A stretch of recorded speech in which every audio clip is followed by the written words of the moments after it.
자, 하나님 말씀은 희장성경 381면에 있는 베드로전서 4장 11절의 말씀을 다 같이 찾으시겠습니다.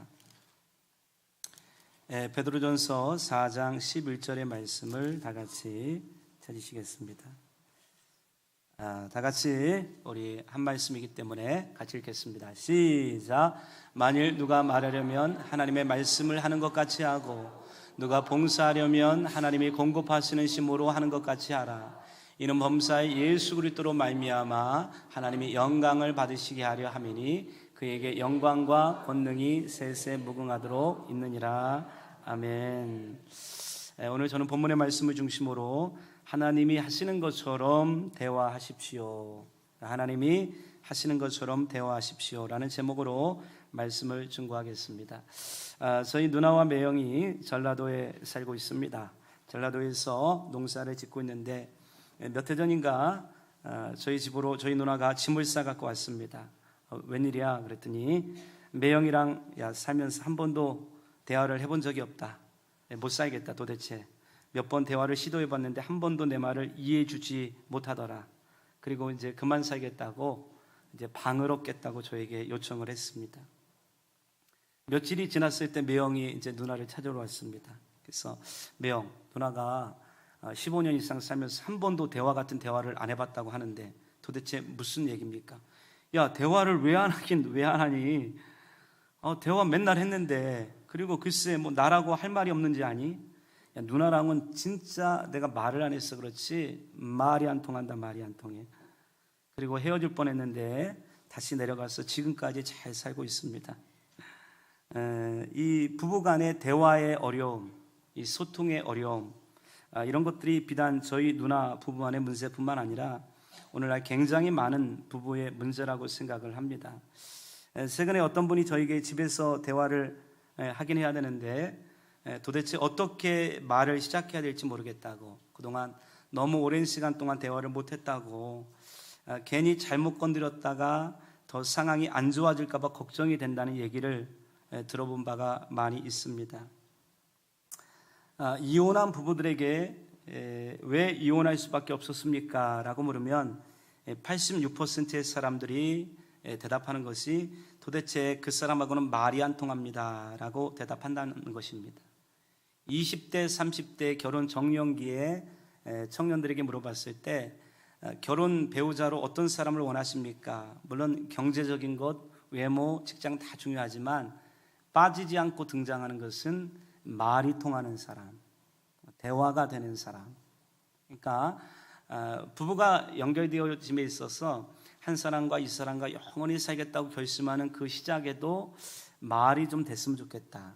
대화가 됐으면 좋겠다.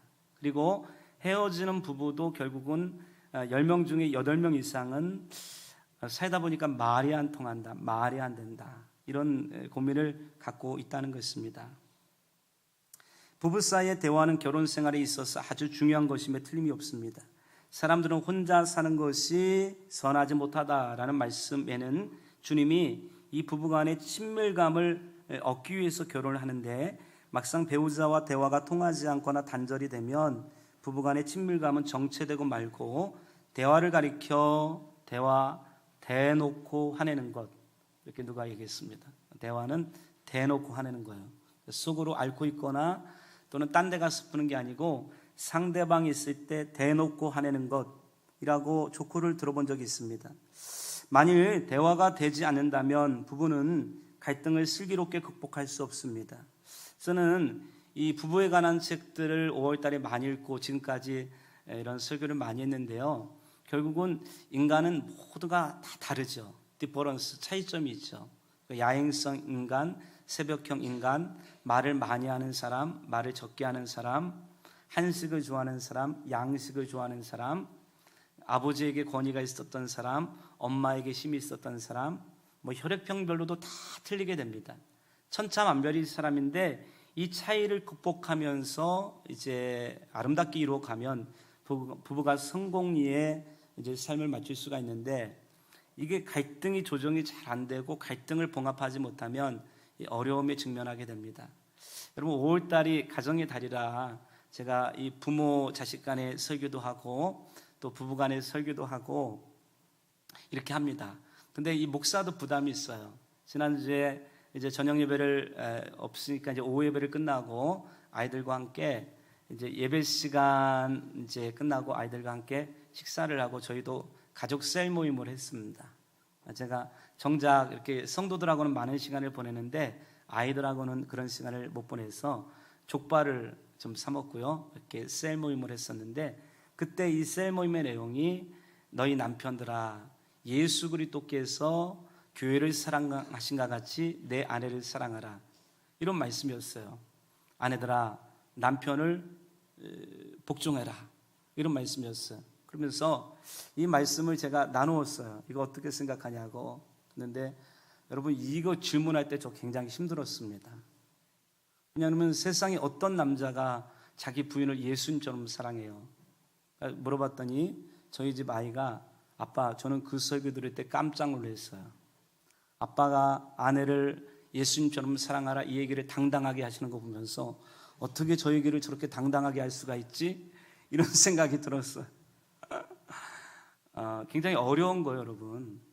오늘 우리가 이렇게 실제적인 부부 관계 이런 거 들어가 보면 다 어려움이 있고 아픔이 있어요. 근데 저는 우리는 흔들릴 수가 있고 넘어질 수가 있고 쓰러질 수 있지만 하나님이 우리에게 원하시는 자세는 완벽한 자세가 아니라 우리가 실수하고 넘어지고 패배도 있지만 다시 이 말씀 앞에 우리 자신을 정직하게 내보이고 잘못했던 건 잘못했던 걸로 새롭게 시작할 수 있는 것들은 새롭게 시작하는 것들로 마음속에 결단을 하고 변화가 되면 여러분 하나님의 큰 능력이 있을 줄로 믿습니다.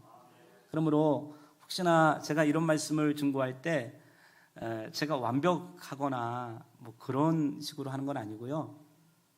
저도 이 말씀 앞에 저를 비추면서 나도 조금 더 성숙하고 거룩한 아버지가 되고 남편이 되고 또 한 인간이 되어야 되겠구나. 저도 이 마음속에 이런 마음을 먹거든요. 할렐루야. 그러니 이런 말씀을 들을 때 성령이 이와 같은 마음을 여러분 모두에게 주실 수 있게 되시기를 주님의 이름으로 축원합니다. 만일 대화가 이렇게 중요하다면 우리는 어떻게 마음을 활짝 열어놓고 진실한 대화를 나눌 수가 있을까요? 이 성경 전체는 이 언어, 말의 중요성을 의미하고 있죠. 하나님이 말씀으로 세상을 창조하시고 말씀으로 우리와 소통하시고 우리의 찬양과 기도도 결국은 하나님께 말을 하는 것이기 때문에 그렇습니다. 베드로전서 4장 11절 오늘 본문의 말씀은 이렇게 말씀합니다. 만일 누가 말하려면 하나님의 말씀을 하는 것 같이 하고, 이 얘기는 그리스도인, 예수님을 마음속에 품는 예수님의 종된 그리스도인, 그리고 하나님을 아버지라 부르는 주님의 자녀, 그리고 예수님의 주권을 인정하는 주님의 둘로스 종이며 때로는 그리스도의 레터, 편지며 그리스도의 대사인 우리는 어떤 말을 하든지 인간적인 차원을 넘어서서 우리의 모든 입술이 성령의 인도하심에 따라 자기를 복종시켜 하나님의 뜻을 전해야만 한다는 것입니다. 물론 오늘 이 베드로전서 4장 11절 말씀은 특별히 교회에서 공공연한 자리 가운데 말할 때 하나님의 말씀을 하는 것 같이 하고라고 하는 1차적인 의미가 있지만 제가 볼 때는 우리가 살아가는 모든 삶의 현장이 설교든지 대표기도든지 아니면 셀레베를 인도하든지 그때 그 언어와 우리가 가정에서든지 차 안에 홀로 있을 때이든지 친구를 만났을 때이든지 그때 그 언어와 다르면 안 된다는 것입니다. 목사님들이 이 강단에만 서면 그렇게 멋있어 보인대요. 조명도 받고 성령의 기름 부심이 흘러가지고 그래서 너무 멋있어 보였는데 어느 날 사모님이 이불을 한 채 주더랍니다. 그래서 이게 뭐냐고 그랬더니 당신은 강대상에 있을 때가 제일 멋있으니까 거기서 안 내려오고 그냥 자고 먹으라고 내가 밥을 배달해 주겠다고. 여러분 목사도 이 설교의 언어와 일상의 언어가 다르게 된다면 그것은 이중적인 거겠죠.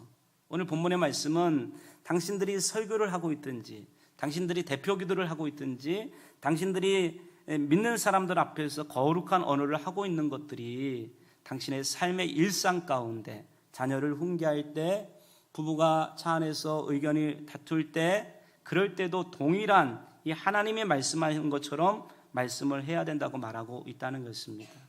저와 여러분의 대화가 주님의 대화를 담게 되시기를 주의 이름으로 축원합니다. 한 연구 자료에 의하면 미국에 사는 50% 이상의 부부들이 아주 사소하고 간단한 대화도 안 한대요. 인사도 안 하고 그냥 아무 얘기도 안 한대요. 한국에서도 얼마 전 제가 신문을 봤는데 어떤 부부가 약 10년 동안 한마디도 안 하고 무슨 할 일 얘기가 있으면 포스트잇에다가 남편이 여자를 자꾸 시켜먹는데 분리수거, 요망 그래가지고 냉장고에 붙여놓고 전기세 납부 요망 뭐 이렇게 해놓고 불 끌 것 요망 화장실 변기 더러움 이런 식으로 남편이 포스트잇에 메모를 해가지고 냉장고에 붙여놓고 이런 식으로 의사소통을 해왔대요. 그래서 부인이 참다 못해서 이거는 부부가 아니지 않냐. 그리고 이혼 소송을 냈는데 이 법정에서는 여러분 말 안 하고 포스트잇으로 의사소통했다고 이게 부부관계가 깨질 만한 이유가 됩니까? 근데 법정에서는 그것이 부부관계가 깨질 만한 이유가 된다고 인정해서 이혼이 되었다는 것입니다. 저는 이 얘기가 제가 10년 전쯤에 이 얘기를 들었을 때는 남 얘기인 줄 알았거든요. 근데 그게 아니고 실제로 뭐 우리 주변에 있는 이 부부들을 보면 굉장히 친근한 것 같고 그런데 집에 가보면 거의 대화가 실종되어 있고 말을 안 하고 이름도 안 불러 이렇게 그 짝으로 뭐 이렇게 얘기하면서 아무런 대화가 안 되는 것들을 볼 수가 있습니다.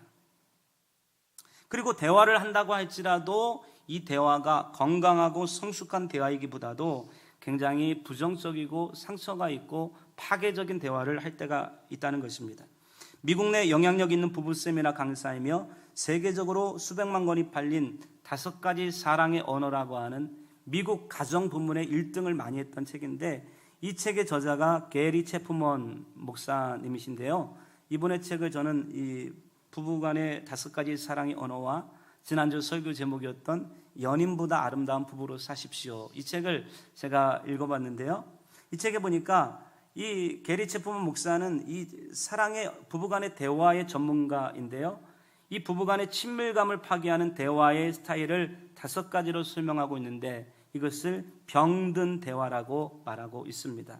첫 번째는 비둘기 스타일인데 비둘기는 굉장히 온순하고 착해 보이고 평화의 상징 아닙니까? 이 비둘기 스타일의 사람들은 이 상대방과 부딪히거나 갈등 상황이 발생하는 것을 싫어해서 무조건 상대방을 받아주고 자기가 다 져주는 거예요. 가능하면 기분 좋게 해주려고 반응하는데 소위 좋은 게 좋은 거지의 첫세가 몸에 밴 사람들이라는 것입니다. 그러나 충돌을 피하느라 진실한 대화를 할 수 없다면 결국 더 마지막에는 파괴적인 결과를 초래할 수 있다는 것입니다. 이런 예화가 있는데요. 25년간 결혼 생활을 하다가 아내가 집을 나가버린 한 남자를 이 게리 체프먼 목사님이 상담했다고 합니다. 이 목사님이 어떻게 된 겁니까? 그러자 이 남자가 목사님 제가 곰곰이 생각해 봤는데요. 결론은 이렇습니다. 결혼 초에 아내는 제게 짜증날 만한 행동을 굉장히 많이 했거든요. 처음에 저는 아내의 이 문제를 고치기 위해서 여러 번 문제를 제기하고 했습니다. 그런데 아내의 성격이 엄청 불같았어요. 제가 조금이라도 자기 자신에게 컴플레인을 하거나 약간 좀 안 좋은 얘기를 하면 그녀는 순식간에 화를 내고 폭발하고 했습니다. 이런 일이 몇 번 반복되자 저는 문제가 생기면 아내와 그 문제에 관해서 얘기하기가 두려워지고 아내와 부딪히면 싸울 것 같아서 그녀가 무슨 말을 하든 어떤 행동을 하든 그 자리를 회피하든지 아니면 그냥 좋은 척하고 이렇게 넘어왔습니다. 오랫동안 좋은 게 좋다는 태도로 살아왔는데 그런데 문제는 살면서 제 마음속에 점점 불평과 불만이 쌓여가기 시작했습니다. 저는 점점 집에 들어가는 것이 싫어서 핑계를 대고 집에 늦게 들어가기 시작했습니다. 집에 들어갔어도 최대한 아내와의 접촉을 피하고 아내와 잘못 얘기했다간 괜히 지뢰를 밟아 터져서 전사할까 봐 컴퓨터에 매달려 있었습니다. 그때는 몰랐지만 지금 그때의 저의 심리를 분석해 보니까 아내하고의 충돌을 피하기 위해 아내하고 감정적으로 멀어져 있던 것이었습니다. 우리 사이에 친밀감은 존재하지 않았습니다. 저는 나름대로 충실하게 직장생활을 하고 아내도 아내 일을 했습니다. 교회에서도 저는 저대로 교회 생활을 했고 아내는 아내대로 신앙생활을 했습니다. 그래서 우리는 별로 다투지는 않았지만 대화가 없어지기 시작하자 아무런 친밀감도 가지지 않게 되었습니다. 결론적으로 아내는 적막함만 가득한 우리의 결혼 생활보다 더 나은 세계를 찾기 위해 떠난 것입니다. 상대하고의 갈등과 충돌이 두려워 자신의 진실된 생각과 감정을 숨긴 채 살아가는 것, 건강하지 않다는 것입니다. 그것은 결국은 처음에는 그것이 아무런 어려움이 없는 것처럼 보이지만 점점 자신도 외롭고 불행해지며 이 외로움과 불행이 결국은 상대방에게 전염이 되어 서로를 어렵게 만드는 결론을 만들게 된다는 것입니다. 두 번째는 매 스타일이 있습니다. 매. 종종 말을 시작하면 매처럼 부리부리한 눈빛과 무서운 발톱으로 달려드는 사람들을 보게 됩니다. 이런 사람들은 언제나 자기는 옳고 상대가 잘못되었다고 주장합니다. 그래서 늘 당신이 도대체 잘하는 게 뭐가 있어? 도대체 제대로 하는 일이 없잖아. 왜 그렇게 멍청해? 머리를 뭐 장식으로 달고 다니는 거야? 아무리 이해를 할래야 할 수가 없네. 참. 라는 말을 입에 달고 삽니다. 어떤 문제나 위기가 발생하면 상대방을 비난하고 공격해서 상대방에게 모든 책임을 전가하는 스타일입니다. 이 책임 전가는 여러분 인간의 죄성 중에 최고의 죄성이죠. 그래서 아담이 하와를 보내주셔서 먹었잖아요. 하와는 뱀이 그랬잖아요. 그래서 나중에는 하나님이 뱀도 만드셨잖아요. 인간은 자기 자신이 책임을 떠안기보다는 어떤 문제와 어려움이 발생하면 그것들을 남에게 떠안기고 책임을 전가함으로 자기는 쑥 빠지려고 하는 비겁함이 인간의 마음속에 있다는 것입니다. 브래드라는 남자가 있었는데 이 사람은 결혼하고부터 얼마가 지나자 무슨 나쁜 일만 생기면 모두 아내 탓이라고 계속 비난을 하기 시작했습니다. 결혼 후 아내가 사가지고 온 자동차에 기름이 떨어지면 이 기름도 제때 못 내냐고, 관리를 못한다고, 전기세를 못 내 전기가 끊어지면 여자가 집에서 하는 일이 뭐가 있길래 전기세도 못 내냐고, 그리고 당신이 수입이 적어서 요즘 누가 맞벌이해서 먹고 살지 남자 혼자 먹고 사냐고, 여자가 능력도 없다고, 집이 지저분하면 여자가 게을러 빠져서 빨래도 안 한다고 쌓였다고 아내의 게으름을 얘기하고, 하루는 자기가 자동차를 가지고 하루 종일 사용하고 와서는 아내가 차로 가야 되는 빨래방에 걸어갔다 오지 않았다고 저녁 내내 승질내고, 빨래방에 안 갔다 왔다고, 자기가 차 갖고 왔는데 어떻게 갖고 와요? 남편이 이럴 때마다 그의 아내 메들리는 한동안 참고 견디다가 도가 지나치면 3주 4주 동안 집을 나가서 돌아오지 않았습니다. 그러나 고독감이 너무 심하면 다시 집으로 돌아왔습니다. 그렇게 비난과 상처, 도망이라는 비극적인 결혼 생활의 사이클이 내내 지속이 되었습니다. 가끔 성적인 접촉은 있었지만 부부간의 진실된 친밀감, 인격적인 만남은 부재되어 있었다는 것입니다. 도대체 이런 매 스타일의 심리적인 이유는 뭘까요? 여러분, 막 어떤 일이 발생하면 너 때문이야, 너가 잘한 게 뭐가 있어, 막 비난하는, 이거는 남자도 그럴 수가 있고 여자도 그럴 수가 있습니다. 이런 사람들의 심리적인 여러분 이유는 뭘까요? 여러 가지 분석이 가능하지만 저는 아주 흥미로운 분석을 알게 되었는데 한번 들어보시겠습니까? 이렇게 설명합니다. 매 스타일은 겉으로 보기에는 그럴듯하고 아주 강력한 사람처럼 보이지만 실은 매우 나약한 사람입니다. 자기 안에 있는 열등감이 있어서 다른 사람을 깔아뭉개거나 다른 사람을 비난할 때 자신의 낮은 자존감이 세워지는 듯한 느낌을 얻게 된다는 것입니다. 상대를 비방함으로써 자신의 책임은 회피하고 자기가 괜찮은 사람이라고 여기고 싶은 심리적인 방어 기제를 갖고 있게 되는데, 분노나 판단, 정죄가 강한 사람들이 흔히 갖고 있는 정신적인 현상입니다. 여러분, 진짜 강한 사람, 진짜 능력 있는 사람, 탁월한 사람들은 어떤 문제가 발생했을 때 내 탓입니다, 제가 부족합니다, 제가 연약합니다 이렇게 말하는데, 정작 자기가 좀 힘들고 어렵고 힘이 빠졌을 때는 그러면 너무 힘들어지니까 오히려 그 문제를 상대방에게 자꾸 이렇게 돌리고 비난할 때가 많이 있다는 것입니다. 잠언서 18장 2절에 보니까 미련한 사람은 명철을 좋아하지 아니하며 오직 자기 의견만 내세운다라는 얘기가 있습니다. 그러니까 미련한 사람들은 어떤 일을 발생했을 때 객관적으로 이 문제를 보고 상대방의 얘기를 듣기보다 자기의 감정과 자기의 생각 속에서 상대방을 비난하고 화부터 낼 때가 많이 있다는 것입니다. 세 번째는 올빼미 스타일이 있는데, 이 올빼미는 항상 모든 일에 자신이 똑똑하다고 생각하는 사람입니다. 이들은 어떤 문제가 발생하면 감정적으로 별로 반응하지 않지만 논리적으로 분석을 시작합니다. 이런 사람들은 자신이 지적이며 합리적인 사람이라고 생각하고 특히 자신이 감정적으로 반응하지 않는다는 점에 대해 대단히 자부심을 수여하고 있다는 것입니다. 문제는 굉장히 조용하고 나지막한 목소리로 문제에 대해 논리정연하게 설명을 하고 해답을 제시합니다. 너무나 논리가 정연해서 도저히 반론을 제기할 수 없는데 어느 날 어떤 부인이 이렇게 털어놓았습니다. 목사님, 남편이 너무 따지기를 좋아해서 미치겠어. 별일도 아닌데 그냥 한마디 한 것뿐인데 그걸 가지고 그건 그게 아니라고 2시간 동안 저에게 훈계를 했다니까요. 제가 어린애도 아니고 정말 답답해서 숨막혀 죽을 것만 같아요. 그 사람은 화도 안 내요. 제가 무슨 말을 해도 잘 듣지 않고 다 알고 있다는 듯. 알았어, 조용히 해봐. 잠깐만 내 말부터 들어봐. 내 말부터 들어보라니까.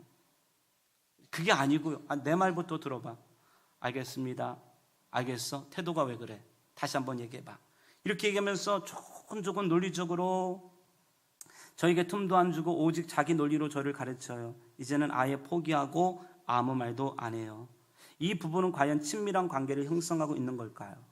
물론 우리는 아주 적극적으로 극적으로 화를 내지는 않지만 어떤 부분 속에서 자기의 논리 정연함과 자기의 의사를 가지고 상대방을 논리적으로 제압하고 조정하려고 하는 마음을 갖는 이런 스타일이 있다는 것입니다. 네 번째는 타조 스타일인데, 타조는 여러분 저는 본 적은 없지만 적이 공격해 오거나 태풍이 몰아치면 도망치거나 어떤 상황을 대처하기보다 이 문제를 회피하기 위하여 그 긴 머리를 모래에 쳐박고 자기가 눈에 보이지 않으면 이 문제가 발생하지 않는 거야 라고 생각하면서 어려움과 갈등이 직면하면 문제를 해결하려 하기보다 문제가 없는 것처럼 회피하는 스타일의 사람들을 타조 유형이라고 얘기하는 것입니다.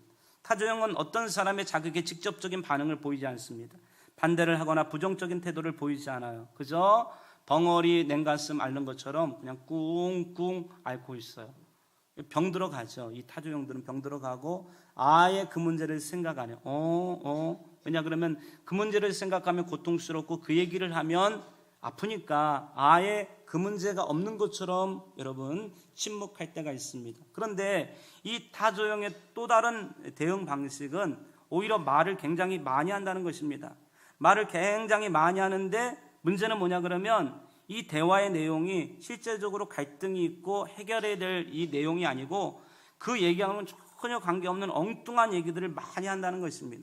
이런 스타일과 대화해보면 대화의 일정 방향이나 목적성이 없이 그냥 계속 겉도는 것을 느끼게 됩니다. 자기 자신의 어떤 해결과 행동이 필요한 결단이 촉구되거나 행동이 수반되는 얘기는 하지 않고 계속 뜬구름 잡는 얘기만 합니다. 여보 이번에 월세 내야 돼. 이렇게 얘기를 하면 그래 그거 어떻게 구해봐야지 이래야 되는데 그게 아니고 행복이 집에 있지는 않잖아. 우리가 더 기도해야 되잖아. 그게 아니고 물론 행복은 집에 있지 않는데 이번에 월세를 내야 돼. 인생의 가치가 그거 아니잖아. 여보 인생의 가치 얘기가 아니고 이번에 월세 얘기해야 돼. 그러니까 얘기를 하다 보면 그 직접적인 얘기를 뭔가 해야 되는데 그 문제를 자기가 그 문제를 접하고 나면 뭔가 행동하고 결단을 해야 되니까 그 문제를 내버려 두고 자꾸만 엉뚱한 얘기를 하고 목적성이 없는 얘기를 하다 보면 이 얘기를 하고 있으면 상대방이 마음속에서 내가 지금 뭐하고 얘기를 하고 있는 건지 내가 이 얘기를 왜 하고 있는 건지 전혀 모를 때가 있다는 것입니다. 어떤 부분이 이런 불만을 토로했습니다. 남편과 대화를 하면 도대체 속에 열불이 납니다. 남편은 진짜 말을 무지무지하게 많이 하거든요. 그런데 실제로 도움이 되거나 뭔가 결단이 필요한 얘기는 전혀 없고 어떤 결정이나 행동이 필요한 순간이 오면 갑자기 전혀 상관도 없는 주제로 흘러가 버립니다. 그러니까 침묵도 회피고 그 주제를 얘기하지 않고 자꾸 엉뚱한 얘기를 하는 것도 회피인데 이런 스타일을 가지고 타조형 이렇게 얘기한다는 것입니다. 왜 타조형이 될까요? 그 사람은 그 문제를 해결할 의지나 자신이 없으니까 그 문제를 피하고 싶은 연약함이 있기 때문에 자꾸만 문제를 회피하게 된다는 것입니다. 저는 여러분 이 병든 대화의 스타일을 극복하려면 어떻게 해야 될까요? 첫 번째는 우선 자신이 갖고 있는 대화의 스타일을 인식해야 한다는 것입니다. 우리는 어떤 스타일일까요? 여러분 비둘기처럼 처음에는 참고 하지만 결국에는 참다가 그 사람을 회피하고 멀리하고 도망쳐감을 통해서 이 문제를 더 악화시키는 사람일까요? 우리는 매처럼 어떤 일이 발생했을 때 내가 부족하고 연약함을 회피하기 위해서 먼저 선제 공격으로 상대방의 연약함과 또 나약함들을 이렇게 공격하는 비난 스타일의 매일까요? 아니면 우리는 상대방에게 틈을 주지 않냐고 숨막히도록 계속 따져대고 논리적으로 쪼잘쪼잘쪼잘 그러면서 상대방을 숨막히게 하는 스타일일까요? 아니면 우리는 어떤 문제가 발생하면 대놓고 화냄으로 이 문제를 처리하고 넘어가야 되는데 타조처럼 머리를 쳐박고 나서 텔레비나 보고 있고 밥이나 먹고 있으면서 아무 문제가 없는 것처럼 그 순간을 회피하고 모면하고 있는 스타일일까요? 이 모든 것들이 결국은 부부 생활의 진정한 대화를 파괴하고 친밀감을 방해하고 결국은 시간이 지나놓고 보면 결국은 부부관계를 어렵게 만드는 이런 모습일 수가 있고, 제가 생각해 봤더니 이게 비단 부부관계뿐만 아니라 우리가 어떤 사람들과 어떤 얘기를 할 때 이런 대화의 스타일을 갖고 있으면 굉장히 마음에 어려운 것들을 볼 수가 있습니다. 병든 대화의 스타일을 극복하는 방법, 첫 번째, 우선 자신이 갖고 있는 대화의 스타일을 인식해야 한다. 여러분, 주보에 쓰여 있는 것처럼 혹시 여러분이 매라면 매에다가 동그라미를 치시고 나는 올빼미다 그러면 올빼미에 동그라미 치시고 그 옆에 한번 타조면 타조라고 생각해 보시고, 아무것도 없으면 나는 하나님이면 하나님 스타일로 해보시면 된다는 것입니다.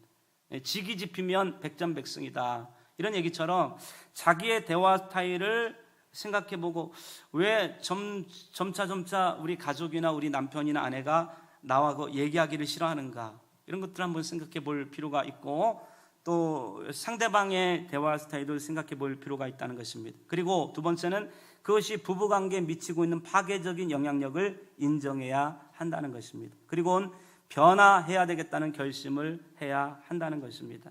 자신의 연약함을 위해 기도하기 시작하면 성령님의 도우심을 체험할 수가 있습니다. 주님은 우리의 작은 신음에도 응답하시고 진흙과 같은 나를 새롭게 빚어가시는 연금술사가 되시기 때문에 그렇다는 것입니다. 주님, 여전히 저는 부족합니다. 어리석습니다. 여러분, 실제로 우리가 중학교, 고등학교, 대학교 지금까지 지내왔지만 부부관계 대화 이렇게 해라, 이런 얘기 들어본 적 있습니까? 당신의 대화 스타일은 어때? 물론 학교에서 키는 재주고 몸매는 재주고 눈의 크기는 얘기하지만 우리 자신이 어떤 식의 대화를 하고 상대방과 의사소통을 하는가, 이런 것들을 배우거나 점검해 본 적은 없지 않습니까? 그러므로 자기 자신을 한번 점검해 보고 하나님 앞에 기도해야 될 줄로 믿습니다. 건강한 대화의 5단계가 있습니다. 부부는 정기적으로 서로의 대화 스타일에 대해 확인하고 점검하는 것이 필요합니다. 배우자에게 종종 물어보십시오. 여보, 혹시 요즘에도 내가 병든 대화의 스타일을 갖고 있어요? 한번 물어보는 거야. 나 아직도 매야? 나 아직도 올빼미야? 나 아직도 타조야? 한번 이렇게 물어보는, 그때 여러분 이 얘기를 듣고 상대가 솔직하게 대답할 수 있는 안정 공간을 마련해 주어야 한다는 것입니다. 이때 아직도 매야? 그럼 진짜 매야! 그리고 또 싸우면 절대 얘기를 안 하게 됩니다. 이러한 정보를 바탕으로 친밀감을 높이는 5단계의 대화의 사다리를 통해 마침내 연인보다 아름다운 부부라는 정상에 도달할 수가 있는데, 대화가 완전히 끊어진, 여러분 완전히 끊어진 이런 가정이 있는데 이런 가정은 처음부터 이 대화가 쉽지가 않습니다. 왜냐 그러면 감정의 골이 너무 이렇게 깊고 그렇기 때문에 자칫 잘못 얘기하면 이게 진짜 지뢰밭을 밟는 것이기 때문에 폭파해서 완전 전사할 수 있습니다. 그렇기 때문에 이럴 때는 대화의 1단계, 지나치면서 하는 대화부터 시작하라는 것입니다. 지나치면서 하는 대화는 길거리나 복도에서 사람들을 만나면 의례적이고 표면적인 대화인데, 근데 제가 보면 길거리나 복도에서 카페에서 만났을 때 상대방을 진심으로 이렇게 환영해주고 받아주는 대화 못하는 것 같아요. 미인 대칭, 미소로 인사하고 대화를 칭찬하는데, 사람들을 이렇게 만나면요, 온화하게 미소 짓는 사람 10명 중에 한두 명 안 됩니다. 그러니까 누군가를 만났을 때 따뜻하고 반갑고 포근하게 이렇게, 이거 흔하지 않습니다. 어떤 사람은 인사 익숙하지 않습니다. 부부간에도 아무 인사도 안 해요. 그냥 집에 가보면 문 열고 들어가 보면 어이 이렇게 하고 아무 얘기도 안 해요. 근데 이럴 때 처음부터 깊이 있는 대화는 못하고 그냥 안녕 안녕 그냥 안녕하세요까지 하면 너무 마음에 상처가 있어요. 근데 저 인간에게 무슨 요자를 붙여 이러니까 안녕 해보세요. 안녕. 목소리 지금 원한이 맺혀 있어요. 그 다음에 이제 요 인사는 꼭 해줘요. 왔어요. 이거 요 해줘야 돼요. 왔는데도 아무도 아는 척을 안 하면 내가 이 집에 왜 들어왔나 이런 생각이 들어요. 그래서 왔어요. 시작. 그리고 남자에게 있어서 가장 듣고 싶은 용어 밥 먹었어요. 시작. 요즘은 밥 먹었냐고 물어봐주는 여자들이 없어요. 진짜 저는 너무 속을 옛날 어렸을 때는 엄마가 밥 먹었냐고 많이 물어봤는데 요즘 밥 먹었냐 물어보는 사람이 없어. 밥은 먹고 다니냐? 아버지 뭐 하시노? 뭐 이런 넌 누구냐? 이런 대화 해줘야 되잖아요. 안 그렇습니까? 저는 영화의 최고의 대사가 밥은 먹고 다니냐? 집에 오면 남자가 밥을 먹었을 것 같아도 여자는 꼭 밥 먹었어? 요 얘기 한마디 꼭 해주세요. 괜히 물어봤다가 안 먹었다 그러면 차리려면 골치 아프니까 일부러 안 묻는 건 알겠어요. 밥 먹었어? 먹고 사는 거 아니에요? 이 먹고 사는 거에 대해서 내가 먹는 문제에 대해서 아무도 관심을 안 가져주면 어떻게 되겠습니까? 그리고 아는 요 얘기를 해주는 겁니다. 굉장히 무뚝뚝한 경상도 남편이 있었는데 이 남자는 집에 들어오면 딱 세 마디 합니다. 밥 먹었나? 아는 자자. 그래서 여자가 어느 날 너무 집에 분위기가 삭막하고 로맨스가 없어서 목사님의 상담을 듣고 예쁘게 머리를 쫙 뽀글뽀글 파가를 하고 화장을 하고 립스틱을 아주 붉은색을 쫙 하고 밥을 차려서 여보, 그런 남편이 자꾸 쳐다보니까 왜 그래 왜 나 뭐 달라진 거 없어? 그러다 달라진 거 없어? 루즈 바꿨다 그랬더니 입에 밥을 떼라 그랬다는 것입니다. 이 여자가 실망하지 않고 이제 잠자리를 준비하면서 이제 야사시한 속옷을 입고 향수 백화점에서 비싼 돈 주고 아주 어렵게 사는 향수를 쫙 뿌리고 여보 왜 그래? 무슨 냄새 안 나? 자기는 이 향수 냄새 맡으라고. 그랬더니 남자가 네 방구 낀나? 뭐 이렇게 얘기를 했다고 합니다. 이만큼 부부간에 로맨스는 없고 가족끼리 왜 그래? 형제끼리 왜 그래? 이렇게 살아갈 때가 많이 있는데 이마저도 안 하는 부부들이 굉장히 많이 있는데 힘들고 어렵지만 저는 여기까지 온 부부들도 상당히 많이 있다고 봐요. 그래서 안녕, 왔어요, 밥 먹었어요, 그리고 마지막에 갈 때 갔다 오세요. 물론 이제 어떤 분은 이제 올 때마다 이렇게 큰 절을 하겠다는 분도 있는데 처음부터 욕심을 내고 우리 인생과 가정생활과 결혼에 대해서 한번 토론해보자 이러고 나오면 100% 싸웁니다. 그러니까 처음에는 근데 이 말이 점점 안 하기 시작하면 입도 녹슬고 전혀 생각이 안 남을 통해서 서로 찬바람이 쌩쌩 돌기 시작하면 그 가정과 그 관계는 굉장히 어렵다는 것입니다. 두 번째 대화는 이제 안녕, 왔어요, 밥 먹었어, 아는 이런 여러분 기초적인 인사를 조금 트게 되면 그 다음부터는 한 단계 높아져서 사실이나 정보의 확인을 위해서 하는 대화를 할 필요가 있습니다. 자신의 생각이나 의견, 감정은 절대 말하면 안 되고 오직 팩트만 얘기하는 거, 팩트. 사실만을 말하거나 질문하는 것입니다.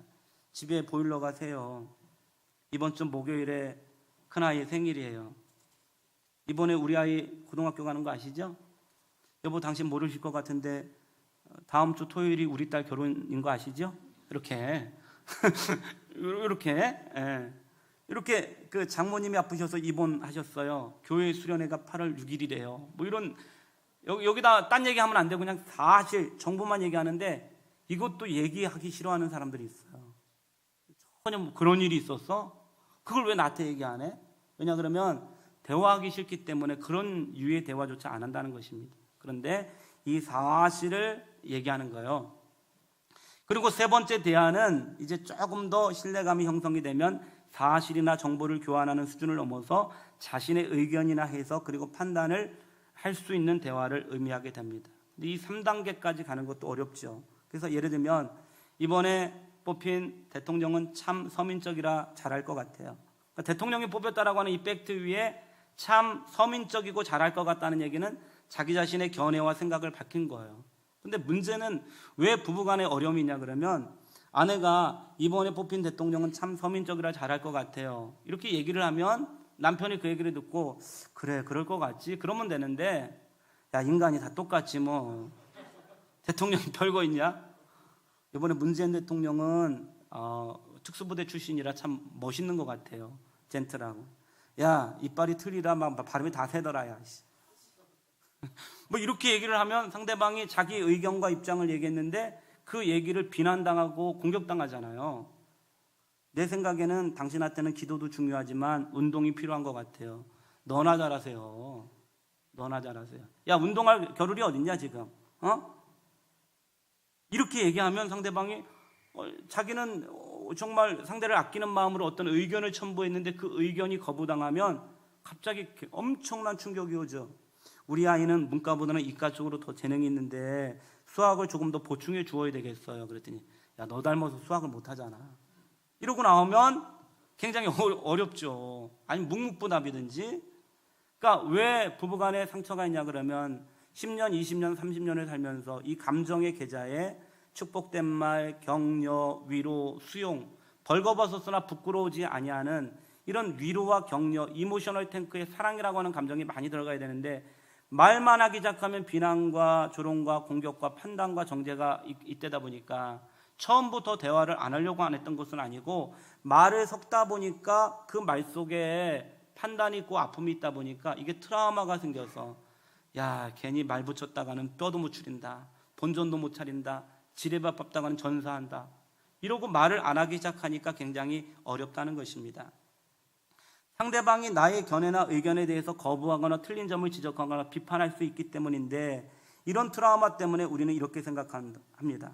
그 사람 앞에서는 절대 내 생각을 말하지 않을 거야. 결국 판단받고 비난당할 거고 결국은 또 싸우게 될 거야.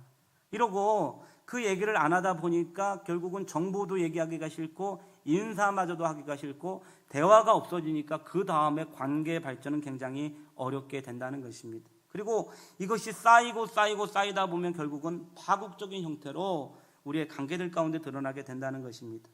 이 4단계, 만일 이 지적인 대화의 판단과 정보를 말할 수 있는 분위기가 된다면 네 번째 단계는 감성적인 대화인데요. 자기의 감정을 말할 수 있는 상태죠. 저 오늘 마음이 심란해. 나 오늘 마음이 상했어. 난 무지무지하게 기분 좋아. 환타스틱해. 뭐 이런 정도의 대화를 해야 되는데 이 감정의 대화를 대부분은 못 하잖아요. 그죠? 어렵고 힘들고 이 얘기를 못 하잖아요. 여러분 어떠세요? 여러분 마음에 있는 얘기를 할 수가 있어요? 할 수 있어요? 저는 여러분 마음에 있는 얘기를 할 수가 있을까요? 사실 집사님 오늘 아까 제가 설교하는데 조금 딴 데 쳐다보고 그랬어요. 제가 굉장히 기분이 나빴거든요. 제가 좀 부족하긴 하지만 그래도 일주일 동안 열심히 설교 준비했는데요. 기분이 나빴거든요. 이런 얘기 못 하잖아요. 사실은 집사님 지난주 금요일 때 놀러 갈 때는 성도들이 많았는데 금요일 때 아무도 안 나와서 기분 상당히 안 좋았거든요. 이런 얘기를 좀 할 수 있으면 풀리는데 이런 얘기 못 하잖아요. 못 한다 그러면서 다 하고 있잖아요. 지금 지혜로워가지고. 근데 인간을 어렵게 만드는 것은 이 감정의 앙금, 섭섭함, 어려움 이런 얘기를 했을 때 아 그랬어요, 그랬구나 이렇게 좀 받아주면 되는데 이 받아줄 마음의 여유가 없다 보니까 옆편 내가 한가하니까 별 생각을 다 하고 진짜 잠을 많이 자서 그래. 아 드라마를 보니까 감수성만 발달해가지고 진짜 뭐 이러고 나오면 그 감정이 손상당하면 이 어려움 때문에 더 이상 얘기를 못 한다는 것입니다. 근데 이게 남자도 그렇고 여자도 그렇고 점점 그래요. 나이가 젊었을 때는 여자들이 남자를 졸졸졸 쫓아다니면서 얘기하려고 그러는 남자들이 바빠. 세상에 바쁘니까. 그런데 이제 좀 나이가 들면 남자는 남성 호르몬이 쭉 빠지고 여자는 여성 호르몬이 빠지니까 여성은 남성화되고 남성은 여성화돼서 여자들이 남자들이 쫓아다니는 거죠. 여보 얘기 좀 하자. 얘기 좀. 가만히 있어. 이놈의 새끼. 1시기, 2시기, 3시기 뭐 이러면서 여러분 하니까 남자들이 이게 정말 할 게 없는 거예요. 마음이 어렵고 어디 말 붙일 데가 없고 말 붙이면 괜히 본전도 못 차리잖아요. 아이씨 이러고 나오면 잘못했어요 이렇게 되고. 그러니까 요즘 주로 남자들이 개를 키우는 이유는 개는 자기를 무시하지 않아요. 개는 적어도 지포라도 사다 주고 먹을래? 나 오늘 마음 힘들었어. 그래서 이 개는 자기를 받아주니까 이 개 키우는 열풍이 여기 있다고 생각합니다. 이 감정적인 부분을 서로 얘기하고 수용하고 받아줄 수 있어야 된다. 5단계는 사랑하면서 진실을 말하는 단계인데, 이때는 그 어떤 정보, 의견, 생각, 판단, 감정을 진실하게 표현해도 크게 상대방에게 거부, 조롱, 비난, 정죄를 당하지 않고 대화를 통해서 상대를 조종할 의도가 전혀 없는 상태. 저는 이 상태를 가리켜 벌거벗었으나 부끄러워하지 않는 상태라고 봅니다. 여러분, 물론 부부가 육체적으로 벌거벗었을 때 어머 배가 나왔네, 주름살이 뭐야, 이렇게 얘기하는 것도 나쁜 거겠지만, 더 중요한 것은 우리가 상대방에게 우리의 어떤 벌거벗겨진 모습으로 어떤 얘기를 했을 때, 좀 미약한 정보를 얘기했을 때, 아 그거 생각해보니까 그럴 수가 있겠네, 나 좀 우울해, 그러면 아 우울해, 꽃이 너무 아름다우니까 우울해, 좀 이렇게 좀 해야 되는데, 우리 자신의 어떤 속마음을 이렇게 털어놓았을 때 그것이 바로 디스가 들어오고 공격이 들어오고 그것을 거부당하면 이 트라우마가 상당한 것 같아요.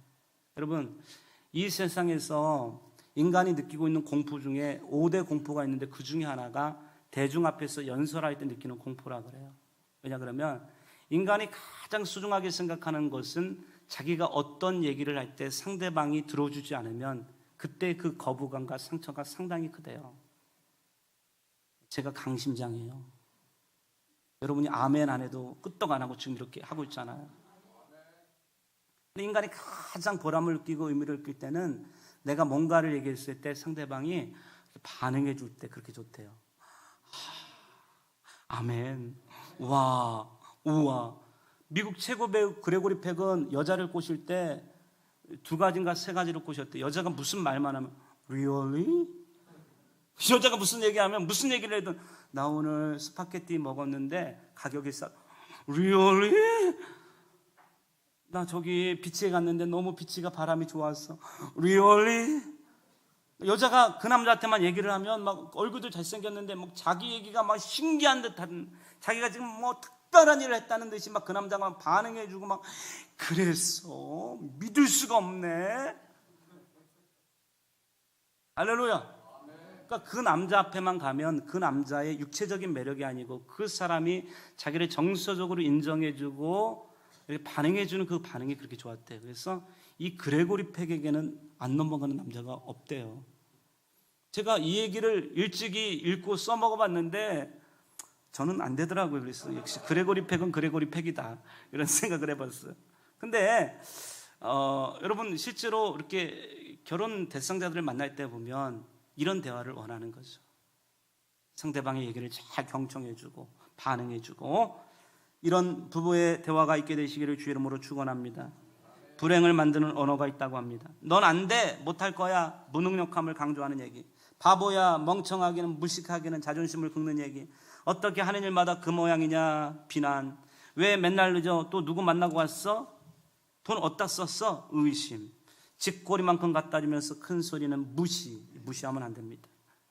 당신 엄마는 왜 그래, 시댁 친정 식구들 비난, 하루 종일 애들 안 보고 뭐 했어, 상처를 주고, 야 너 우물거리지 말고 말 좀 똑똑히 해봐, 위축시키는 얘기들, 멋대가리 없기는, 쫌생이 같기는, 다른 집 남편 좀 봐라, 그 누구 집사님 참 멋있더라.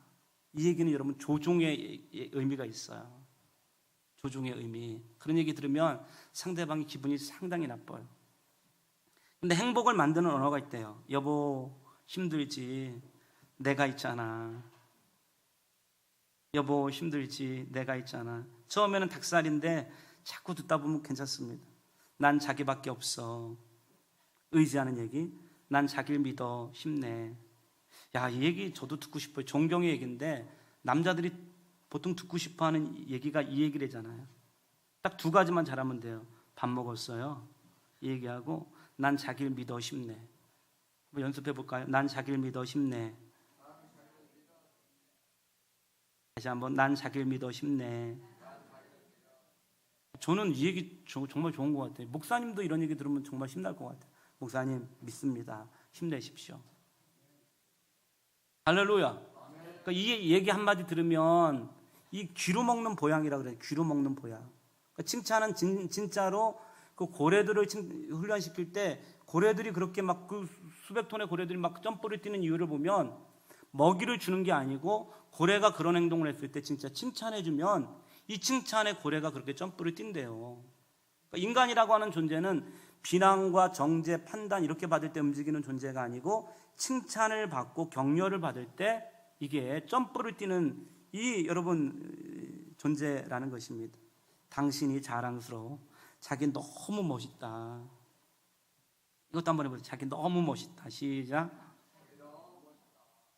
당신 젊어졌네. 이런 거를 여러분 하얀 거짓말이라 그래요. 네.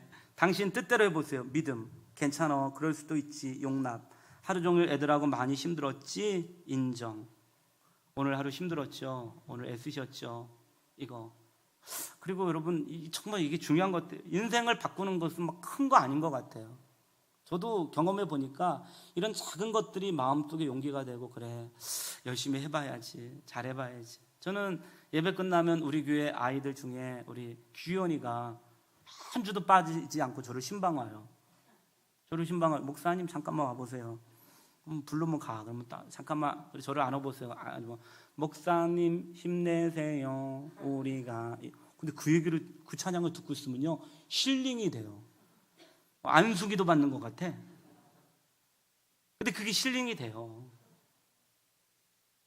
근데 설교를 하고 있는 중에 어떤 성도가 심각한 표정으로 고개를 끄덕끄덕하고 막 성경을 찾아보고 짜려보고 이렇게 보고 전화기를 만지고 그러고 있으면 설교 끝나고 하면 심란해요. 내가 못할 짓을 하고 온 건가?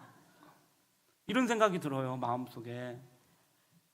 근데 막 성도들이 하면하고 막 웃고 그러면 막 주일날 예배 끝나고 힘이 나요. 그래 이번 주에는 더 열심히 기도하고 더 성경도 읽고 책도 읽고 열심히 살아봐야지. 할렐루야. 이런 마음이 들더라고요. 우리 가정에서도 저는 똑같을 거라고 생각을 합니다. 당신 음식 솜씨는 장모님 닮아서 최고야. 사랑해요. 미안해요. 용서해줘요. 끝내줘요. 남편이 가끔 남편이 잘 묻는 질문 좋았어. 굿. 할렐루야. 끝내줘요. 입술에 30초가 가슴에 30년 간다는 말이 있습니다. 말 한마디가 천냥빛을 갚는다는 얘기가 있습니다. 말하기는 언어적인 것과 비언어적인 것이 있습니다. 버벌 랭귀지, 이것은 의사소통에 있어서 7% 차지해요. 어떤 말을 하는가, 어떤 음성으로 말을 하는가, 이것은 7%고 나머지 93%는 말할 때 느낌이에요. 웃고 있는가, 따뜻하게 보고 있는가, 상대방을 바라보고 있는가. 이 비언어적인 non-verbal language, 이게 굉장히 중요한 거죠. 우리는 어떤 식으로 상대방에게 말을 하고 있는 걸까? 상대방을 쳐다보지 않고 여기저기서 살피면서 스마트폰 보면서 그거 거기 있잖아.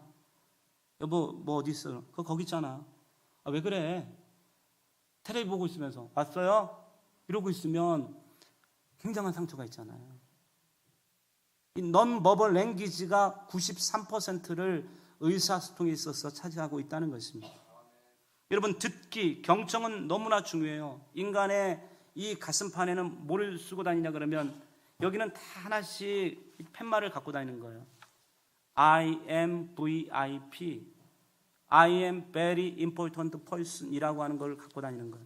나는 매우 중요한 사람이에요. 저도 중요한 사람이에요. 여러분 한 사람 한 사람도 중요한 사람이에요. 근데 이처럼 중요한 사람이 얘기를 하고 있는데 딴 데를 쳐다보면 얼마나 기분이 나쁘겠어요. 이처럼 중요한 사람이 문자를 보내는데 응답이 없으면 얼마나 기분 나쁘겠어요. 그처럼 중요한 사람이 여러분에게 집에 왔는데 텔레비를 보면서 왔어 그러고 있으면 얼마나 기분이 나쁘겠어요. 이 존중의 법칙을 아는 사람들은 인간이 가장 존중받는다고 느낄 때는 상대방이 내가 어떤 얘기를 할 때, 나에게 얘기할 때 어떤 식으로 정중하게 세심하게 반응하는가, 여기서 가장 중요하다는 거예요. 그러니 이 대화와 의사소통을 못하는 사람들은 어디를 가든 인생이 어렵다는 것입니다. 듣기가 굉장히 중요했는데 첫 번째는 귀로 듣는 거예요. 귀로. 아, 그런 얘기를 하는구나. 근데 귀로 듣고 있는 것뿐만 아니에요. 두 번째는 눈으로 듣기예요. 얘기를 할 때 눈을 감으면 안 좋은 게 듣기는 눈으로 듣는 거예요. 벌써 들을 때 이렇게 눈웃음을 살살 좀 이렇게 하면 그 눈을 통해서 이 사람이 내 얘기를 듣고 있구나, 나를 좋아하고 있구나, 내 얘기를 반응하고 있구나. 그러는데 눈에 아무 표정이 없고 눈은 심란한 상태 속에서 알았어, 너 잘났어, 그래 그만해 이렇게 얘기하면 말로는 수용해 주는 것 같아도 눈으로 표현하는 바가 나를 거부하는 것이 느껴지기 때문에 경청은 귀로 하는 거. 저는 이 얘기를 좀 확대시켜서 경청은 몸으로 하는 거 아닙니까? 그래서 상대방하고 앉을 때도 상대방이 얘기하면 보통 성숙한 사람들은 상대방의 이렇게 모습을 쳐다봐줘요. 쳐다봐주는데 이게 너무 눈을 너무 쳐다보면 짜려보는 것처럼 느끼기 때문에 눈을 쳐다보면 안 되고, 너무 밑에 쳐다봐도 내가 바지 자꾸가 열렸나? 이렇게 되고, 어떤 특정 부위를 보는 게 아니고 한 8초 정도 쳐다보는데 약간 머리 위를 쳐다봐주는 거예요. 쳐다봐주고 그다음에 좀 이렇게 했다가 너무 뚫어지게 쳐다봐도 적대적으로 느끼니까 그렇게 하고는 고개를 끄덕끄덕 해줘. 그리고 전체적으로 이 경청하는 사람들은 에너지가 뒤쪽으로 가 있지 않아요. 그리고 팔을 이렇게 하거나, 이거는 뭐냐 그러면 판단하겠다는 의미가 있다는 거예요. 판단. 발을 꼬는 것도 물론 한국적인 문화 속에서 그럴 수도 있겠지만 이게 육체적으로도 별로 안 좋고 대인관계는 더 안 좋은 게, 내가 판단하고 너 얘기를 한번 비판해 보겠다라고 하는 의도가 있습니다. 그래서 가장 안 좋은 거는 이렇게 앉아서 상대방을 안 쳐다보고 옆으로 앉아가지고 이렇게 눈을 좀 감아주고 고개를 삐딱하게 있으면서 이렇게 얘기하고 나면, 만약에 그럴 얘기를 할 수밖에 없는 상황이라면 우리 오늘 만나지 말고 딴 날 만나자, 이게 맞아요. 왜냐 그러면 아무 얘기를 안 하고 성경 얘기를 아무리 해도 그 순간에 벌써 그가 보여주고 있는 이 몸의 언어들이 나는 당신의 얘기에 대해서 전혀 받아들일 준비가 안 돼 있습니다, 이런 의미를 갖고 있기 때문에 이 non-verbal language의 중요성을 알아야 됩니다. 이게 들을 때도, 아이들이 얘기할 때도. 박근혜 대통령이 지적을 받았어요, 어떤 참모에게. 왜 지적을 받았냐 그러면, 근데 그 지적이 지금 생각해 보니까 엄청나게 중요한 건데요. 대표님, 왜요? 대표님이 수많은 사람들과 만나서 인사를 하시잖아요. 그런데 요즘 들려오는 피드백에 의하면 대통령님은 사람들과 만나서 인사를 할 때 그 사람과 악수는 하고 있지만 그 사람을 쳐다보지 않는데요. 이러는 거죠. 이렇게 악수를 하면 네, 또 이 사람하고 악수, 네 이러고 있는 거죠.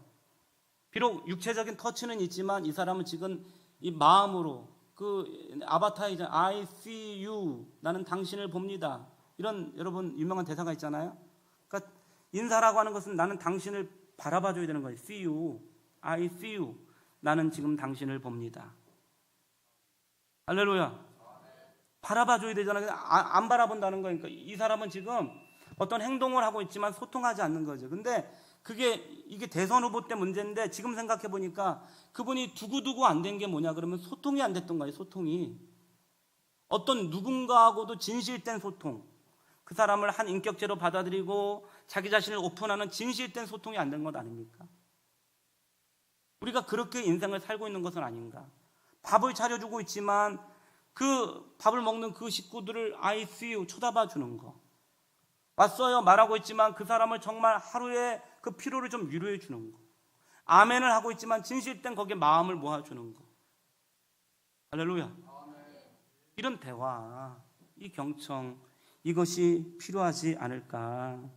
항상 하나님께서 우리에게 말씀하시는 것처럼 말하십시오. 하나님께서 우리의 기도를 경청하시는 모습으로 그렇게 상대방의 얘기를 들어주십시오. 대화를 통한 진정한 소통과 친밀감이 회복되심으로 여러분, 이 5월에 여러분의 부부관계와 여러분의 모든 만남이 풍성해질 수 있게 되시기를 주님의 이름으로 축원합니다.